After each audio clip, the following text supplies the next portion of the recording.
ഒരാണിൻ്റെ ജീവിതത്തിലെ ഏറ്റവും നല്ല കാലം ഏതാണെന്നറിയാമോ? കുറിച്ച് വെച്ചോളൂ, 23.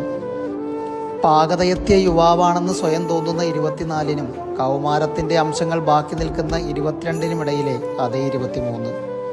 നിങ്ങളുടെ വംശത്തിന് 17 വിശേഷണം കൊടുത്ത വിദ്വാൻ ഞങ്ങളുടെ വംശത്തെ മറന്നുപോയി. നാളെയുടെയും ഇന്നലെയുടെയും മധ്യത്തിൽ കടന്നു പോകുന്ന ഒഴിവുകാലത്തെ സാക്ഷിയാക്കി യുഗങ്ങൾക്ക് മുമ്പേ നിങ്ങൾക്ക് വേണ്ടി രേഖപ്പെടുത്തിയ ആ നിമിഷത്തിൽ ഞാൻ കാത്തിരിക്കുന്നു. എനിക്ക് നിങ്ങളെ ഇഷ്ടമാണെന്ന് പറയാൻ. വഴിയിൽ തടഞ്ഞു നിർത്താതെയും പ്രേമലേഖനങ്ങൾ എഴുതാതെയും ഒരു ബന്ധവും സങ്കല്പിക്കാതെയും ഇഷ്ടം തുറന്നു പറയാൻ ഞാൻ പഠിച്ചിരിക്കുന്നു. കാത്തിരിക്കുന്നു. ഒരിക്കലും വരാതിരിക്കില്ല. കാത്തിരിക്കുകയായിരുന്നല്ലോ ഞാനും നിങ്ങളുമെല്ലാം. വരാതിരിക്കില്ല എന്ന പ്രതീക്ഷയോടെ ഞാനിതാ കാത്തിരിക്കുന്നു.